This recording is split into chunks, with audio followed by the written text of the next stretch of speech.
മാന്യപ്രേക്ഷകർക്ക് നമസ്കാരം. ശോഭാ സുരേന്ദ്രനെ വളഞ്ഞിട്ട് ആക്രമിക്കൽ തുടർന്നുകൊണ്ടിരിക്കുന്നു. ഇക്കഴിഞ്ഞ മണിക്കൂറിലും അവരുമായി ബന്ധപ്പെട്ട് തോന്നിയതുപോലെ മാധ്യമങ്ങൾ ആഘോഷിച്ച് വാർത്ത കൊടുത്തുകൊണ്ടിരിക്കുന്നു. അതേസമയം ശോഭാ സുരേന്ദ്രൻ ഇന്നും ഇന്നലെയും ഒക്കെ ആയിട്ട് എന്തു ചെയ്യുന്നു, അതേസമയം പിഷാരടി എന്തു ചെയ്യുന്നു എന്നൊക്കെ നമുക്കൊന്ന് പരിശോധിക്കാം. മാത്രവുമല്ല ഈ ശോഭാ സുരേന്ദ്രനെതിരേക്ക് രംഗത്തെത്തിയവരുടെ ആ പൊള്ളയായ മുഖം അവര് തന്നെ വലിച്ചു കീറി രംഗത്ത് വന്നുകൊണ്ടിരിക്കുന്നുണ്ട്. അവരൊക്കെ എത്രത്തോളം വൈരാഗ്യത്തിന്റെ പേരിലാണ് തുനിഞ്ഞിറങ്ങിയത് എന്നൊക്കെ നമുക്ക് തെളിവ് സഹിതം ഈ വീഡിയോയിൽ തന്നെ മുന്നോട്ട് വെക്കാം. ഇക്കഴിഞ്ഞ മണിക്കൂറിൽ നമ്മുടെ കേരളത്തിലെ മാധ്യമങ്ങൾ ആഘോഷിക്കുന്ന ഒരു വാർത്തയാണ് നമ്മൾ മുന്നോട്ട് വെക്കുന്നത്. അതായത് മാധ്യമങ്ങളിലൂടെയൊക്കെ തന്നെ ഇപ്പോ വാർത്ത വരുന്നു. ആ ഒരു ശോഭാ സുരേന്ദ്രൻ പണം കൊടുത്തു എന്ന് പറയുന്ന, പണം കൊടുത്ത് സ്വാധീനിക്കാൻ ശ്രമിക്കുന്നു എന്ന് പറയുന്ന ഒരു വീഡിയോ ഉണ്ടല്ലോ, അത് കേരള പോലീസ് ശാസ്ത്രീയ പരിശോധനക്ക് അയക്കുന്നു, ശാസ്ത്രീയ പരിശോധന നടത്തുന്നു എന്നാണ് വാർത്ത വന്നുകൊണ്ടിരിക്കുന്നത്. ഇത് നമ്മുടെ കേരളത്തിലെ പ്രമുഖ മാധ്യമങ്ങൾ ആഘോഷിക്കുകയാണ്. എന്നാൽ ഒരു ശാസ്ത്രീയ പരിശോധനക്കും അയക്കുന്നതിന് മുമ്പ് തന്നെ ഏതൊരു സാധാരണക്കാരനും ആ വീഡിയോ കണ്ടാൽ മനസ്സിലാക്കാൻ സാധിക്കും അതൊരു ഫേക്ക് ആയിട്ടുള്ള, ഒരു പൊള്ളയായിട്ടുള്ള വീഡിയോയാണ് എന്നുള്ളത്. അല്ലെങ്കിൽ ഓരോ ആളുകളും ഒന്ന് ചിന്തിച്ചു നോക്കൂ.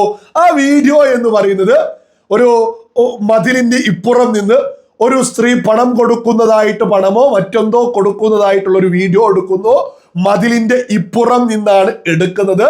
പെട്ടെന്ന് ആ വീഡിയോ ആ കൊടുക്കുന്ന ആളുടെ മുഖത്തേക്ക് എത്തുന്നു. ആ സമയത്ത് തന്നെ അവിടെ ഒരു കോൺഗ്രസ് നേതാവ് പ്രത്യക്ഷപ്പെടുന്നു. പ്രത്യേകം ഓർക്കേണ്ടതാണ്, മതിലിന് ഇപ്പുറം നിന്ന് വീഡിയോ എടുക്കുമ്പോൾ കോൺഗ്രസ് നേതാവോ ആരും അവിടെ ഇല്ലായിരുന്നു. പിന്നീട് കാണുന്നത് അതേ വീഡിയോ തന്നെ മുഖം അടുപ്പിച്ചുകൊണ്ട് വളരെ പെട്ടെന്ന് തന്നെ മറ്റൊരു ഷോട്ട് കാണുന്നു. അത് കഴിഞ്ഞ് പിന്നീട് കാണുന്നത് റോട്ടിലൂടെ നടക്കുന്നത്. ഇതൊക്കെ ഏതൊരു സാധാരണക്കാരൻ കണ്ടു കഴിഞ്ഞാലും മനസ്സിലാക്കാൻ സാധിക്കും ഇത് കട്ടാക്കിയിട്ടുള്ള ഒരു വീഡിയോയാണ്. അപ്പൊ ഇതൊരു ശാസ്ത്രീയ പരിശോധനക്കൊക്കെ അയക്കുമ്പോൾ ഔദ്യോഗികമായിട്ട് തന്നെ ഒരു റിസൾട്ട് കിട്ടും. ഇതൊരു തട്ടിപ്പ് വീഡിയോയാണ്, കട്ടാക്കിയിട്ട് ഇറക്കിയിട്ടുള്ളത്. നമ്മുടെ കേരളത്തിലെ സകല പ്രമുഖ മാധ്യമങ്ങളും കോൺഗ്രസ് നേതാക്കന്മാരും പോസ്റ്റ് ചെയ്തിട്ടുള്ള, അവര് വാർത്തയാക്കിയിട്ടുള്ള വീഡിയോ സഹിതമാണ്. ആ വീഡിയോയിൽ എന്താണ് എന്നുള്ളതാണ് നമ്മൾ വ്യക്തമാക്കി മുന്നോട്ട് വെക്കുന്നത്. മറ്റൊരു വലിയ, ഏതൊരാൾക്കും മനസ്സിലാക്കാൻ സാധിക്കും. അതായത് ശോഭാ സുരേന്ദ്രന്റെ അടുത്തേക്ക് മറ്റൊരു വാഹനം കയറി വരുന്നു. ആ കയറി വരുന്ന വാഹനത്തിൽ നിന്ന് ആ ശോഭാ സുരേന്ദ്രൻ യാത്ര ചെയ്യുന്ന ഗ്ലാസ് താഴ്ത്തിപ്പിച്ച് അവരോട് തോന്നിയത് ആ കയറി വരുന്ന വാഹനത്തിലെ ആളുകൾ പറയുന്നു. സ്വാഭാവികമായിട്ട് ശോഭാ സുരേന്ദ്രനേക്ക് ഞെട്ടിച്ചാൽ അങ്ങ് ഞെട്ടുവോ? അത് വളരെ ലളിതമായിട്ടുള്ള മറ്റൊരു ചോദ്യമല്ലേ. ഒരു സ്ഥാനാർത്ഥിയായിട്ടുള്ള സ്ത്രീക്ക് നേരെ ഒരു സംഘം ആളുകൾ ഇങ്ങനെയാണെങ്കിൽ അവിടെയുള്ള സാധാരണക്കാരായ സ്ത്രീകളുടെ അവസ്ഥ എന്താ?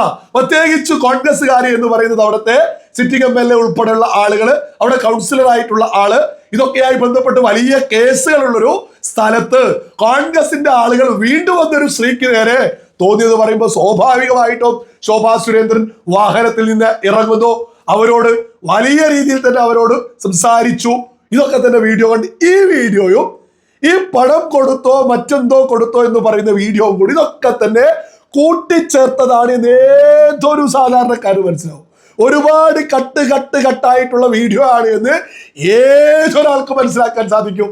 അതിപ്പോ ശാസ്ത്രീയ പരിശോധനയ്ക്ക് അയക്കുന്നതോട് കൂടിയിട്ട് ഇവിടെ മാധ്യമങ്ങൾ ആഘോഷിക്കുന്നത് പോലുള്ളൊരു റിസൾട്ട് അല്ല വരാൻ പോകുന്നത്. മറിച്ചത് ശോഭാ സുരേന്ദ്രന് ഔദ്യോഗികമായിട്ടൊരു അംഗീകാരം എന്ന രീതിയിലേക്ക് എത്തും. പക്ഷെ മറ്റൊരു കാര്യമുണ്ട്, കേരള പോലീസ് ഈ ശാസ്ത്രീയമായ പരിശോധനയ്ക്ക് നടത്തിയിട്ട് റിസൾട്ട് പുറത്തു വിടുമോ എന്നുള്ളത് നമുക്ക് കാത്തിരുന്ന് കാണാം.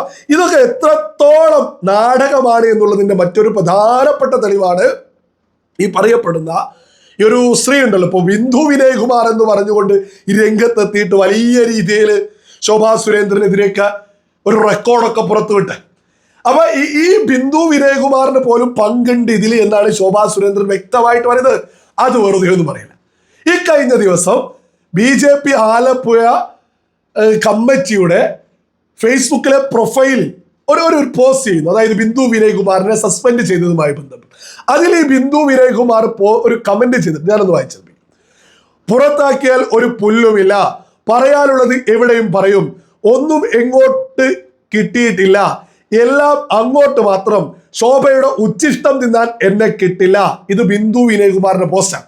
ഈ പോസ്റ്റ് ഒക്കെ കണ്ടാൽ അറിയാം ശോഭാ സുരേന്ദ്രനെതിരെ എത്രത്തോളം വ്യക്തിവൈരാഗ്യവുമായിട്ടാണ് ഈ പറയുന്ന ബിന്ദു വിനയകുമാറൊക്കെ മുന്നോട്ട് പോകുന്നത് എന്ന്. അവർക്ക് പാർട്ടിയോ അവരുള്ള പ്രസ്ഥാനമോ ഒന്നുമല്ല വലുത്.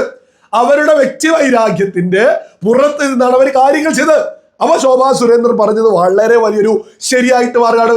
അതായത് കോൺഗ്രസിന്റെ ആളുകൾക്കൊപ്പം കൂടിച്ചേർന്നൊരു തിരക്കഥ തന്നെയായിരുന്നു ആ വീഡിയോ എന്നുള്ളത്. ഇത് മലയാളികൾക്ക് ഒന്നടങ്കം മനസ്സിലാക്കാൻ സാധിക്കല്ലേ. ഈ പറയുന്ന ബിന്ദു വിനയകുമാർ എന്ന് പറയുന്ന ആള് വ്യക്തിവൈരാഗ്യം മൂത്ത് കോൺഗ്രസുകാർക്കൊപ്പം നിന്നുകൊണ്ടൊക്കെ ഒരു വലിയ തിരക്കഥ തന്നെയായിരുന്നു ആ തട്ടിപ്പ് വീഡിയോ.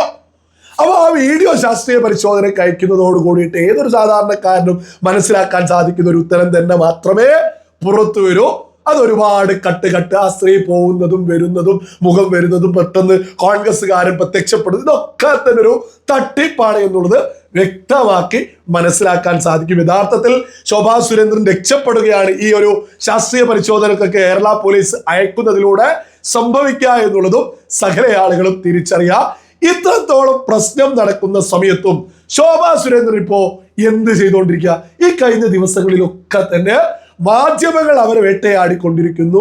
ജമാഅത്തെ ഇസ്ലാമി പോലും 1 കോടിയൊക്കെ ആവശ്യപ്പെട്ട് രംഗത്തെത്തിയിട്ടുണ്ട്. അങ്ങനെയും കുറെ പറയുന്നില്ല. അവരും ആവുന്നത് പോലെ ശോഭാ സുരേന്ദ്രനെ. ഇതൊന്നും ശോഭാ സുരേന്ദ്രൻ എന്ന വ്യക്തിയെ അല്ല കേട്ടോ ആക്രമിക്കുന്നത്. ഇതൊക്കെ തന്നെ BJPയുടെ വളർച്ച തടയണമെന്ന് ആഗ്രഹിക്കുന്ന ആളുകൾ. നമുക്കറിയാം സുരേഷ് ഗോപിയെ വലിയ രീതിയിൽ ആക്രമിച്ചതാണ്. എന്തുകൊണ്ടാണ്? ജനങ്ങൾക്കിടയിൽ സ്വാധീനമുള്ള ആള്. അതേപോലെ തന്നെ ശോഭാ സുരേന്ദ്രൻ ഇപ്പൊ ആക്രമിക്കും. BJP ഒരു തരത്തിൽ വളരുത്. രാജീവ് ചന്ദ്രശേഖരനെതിരെയില്ലേ മലയാളം അറിയില്ല എന്നൊക്കെ പറഞ്ഞിട്ടുണ്ട്. അതേസമയം ഒരു മലയാളം ഒരു കോപ്പും ഇവിടുത്തെ ഭാഷയും ഇവിടുത്തെ ഒന്നും അറിയാത്ത പ്രിയങ്ക ഗാന്ധി രാഹുൽ ഗാന്ധി ഇവിടെ ഉള്ള കോൺഗ്രസ്സുകാരും ബാക്കിയുള്ള എല്ലാ ആളുകളും ജയിപ്പിക്കുക. അതൊന്നും പ്രശ്നമല്ല. പക്ഷെ രാജീവ് ചന്ദ്രശേഖരൻ മലയാളം അറിയില്ല. ഇങ്ങനെയാണ് നമ്മുടെ കേരളം മുന്നോട്ട്. ഇതൊക്കെ BJP ആണ് ലക്ഷ്യം വെക്കുന്നത്, അല്ലാതെ ഒരു ശോഭാ സുരേന്ദ്രന് മാത്രമല്ല. അതിലെ പ്രധാനപ്പെട്ട സകല നേതാക്കന്മാരെയും ഇവിടെ വളഞ്ഞിട്ട് ആക്രമണം. ഇതൊക്കെ തന്നെ സകലരും നിഷ്പക്ഷ സമൂഹം തിരിച്ചറിയണം. അപ്പൊ ശോഭാ സുരേന്ദ്രൻ ഈ ദിവസങ്ങളിലും പാലക്കാട് വലിയ രീതിയിൽ സാധാരണക്കാർക്കിടയിലാണ്. ഇലക്ഷൻ പ്രചരണ സമയത്ത് വീടില്ലാത്ത പ്രശ്നം പറഞ്ഞ ആളുകൾ, അതേപോലെ തന്നെ വിദ്യാഭ്യാസ ആവശ്യം പറഞ്ഞ ആളുകൾ, പല ബുദ്ധിമുട്ടുകളും പറഞ്ഞ സാധാരണക്കാരിലേക്ക് കഴിഞ്ഞ ദിവസങ്ങളിലൊക്കെ തന്നെ ശോഭാ സുരേന്ദ്രൻ നേരിട്ട് ചെന്ന് സംസാരിച്ച് അവർക്കൊപ്പം തന്നെ മുന്നോട്ട് പോവാ. ഇവിടെയാണ് പിഷാരടി. എവിടെ? ഇലക്ഷൻ കഴിഞ്ഞ് കണ്ടില്ല. പാലക്കാട്ടെ സാധാരണക്കാരും കാണുന്നുണ്ടോ? ഈ ഷോവർക്കല്ലാതെ പിഷാരടിയിൽ നിന്നൊന്നും ഒരാളും ഒന്നും പ്രതീക്ഷിക്കരുത്. ഇനി MLA അതായത് ശോഭാ സുരേന്ദ്രൻ MLA ആയാൽ ഒരു ഉത്തരം വളരെ വ്യക്തമാണ്. സാധാരണക്കാർക്കൊപ്പം ഉണ്ടാവും. പിഷാരടി MLA ആയാൽ മമ്മൂട്ടിക്കൊപ്പം ഉണ്ടാവും. ഇതൊക്കെ ഏതൊരു സാധാരണ ആള് ചിന്തിച്ചാലും മനസ്സിലാക്കാൻ സാധിക്കുന്ന ഒരു കാര്യം മാത്രമാണ്. പ്രത്യേകം ഓർക്കണോ, ശോഭാ സുരേന്ദ്രൻ ഇന്നും സാധാരണക്കാർക്കൊപ്പം കാര്യങ്ങൾ ചെയ്ത് മുന്നോട്ട് പോവാ. റിസൾട്ട് വന്നില്ല, ഇനി ദിവസങ്ങൾ ഒരുപാടുണ്ട്. ഇതൊന്നും മാർക്കിടാനും ആരുമില്ല. ഇതൊന്നും ഒരു ക്രെഡിറ്റ് ലഭിക്കാനുമല്ല. മറിച്ച് അവരൊരു സാധാരണക്കാരിയായിട്ടുള്ള ഒരു സ്ത്രീയാണ്. അപ്പൊ സാധാരണക്കാരുടെ ഒരുപാട് പ്രശ്നങ്ങൾ കേട്ടു. അപ്പൊ അവർക്ക് സമാധാനം ഉണ്ടാക്കാൻ ശോഭാ സുരേന്ദ്രൻ സാധാരണക്കാരിലേക്ക് ഇന്നും ഇറങ്ങിക്കൊണ്ടിരിക്കുക. വോട്ടെടുപ്പ് കഴിഞ്ഞില്ലേ? ഇതൊക്കെയാണ് ഇവിടെയുള്ള സകല BJP വിരുദ്ധരുടെയും ഭയം. ഇവരെ ഏത് രീതിയിലും വളഞ്ഞിട്ട് ആക്രമിച്ച് മൂലയിലാക്കണം എന്നാ കേരളത്തിലെ സകല പ്രമുഖ മാധ്യമങ്ങളുടെയും സകല BJP വിരുദ്ധരുടെയും ആഗ്രഹം. അതിനാണ് ശോഭാ സുരേന്ദ്രനെ വളഞ്ഞിട്ട് ഇന്നും സാധാരണക്കാരിലേക്ക് പാലക്കാട് സാധാരണക്കാർക്കിടയിലൂടെ വോട്ടെടുപ്പൊക്കെ കഴിഞ്ഞില്ലേ, റിസൾട്ട് ഇനി വരാറുണ്ട്, എന്താവും എന്നറിഞ്ഞിട്ട് ഇറങ്ങിയാൽ ഒന്നുമല്ല, സാധാരണക്കാർക്കൊപ്പം ശോഭാ സുരേന്ദ്രൻ മുന്നോട്ട് പോകുന്നു. ഇതുകൊണ്ടൊക്കെയാണ് ശോഭാ സുരേന്ദ്രനെ ആളുകൾ ഈ BJP വിരുദ്ധരായിട്ടുള്ള സകലരും വേട്ടയാടുന്നത് എന്നുള്ളതും സകല ആളുകളും തിരിച്ചറിയുക.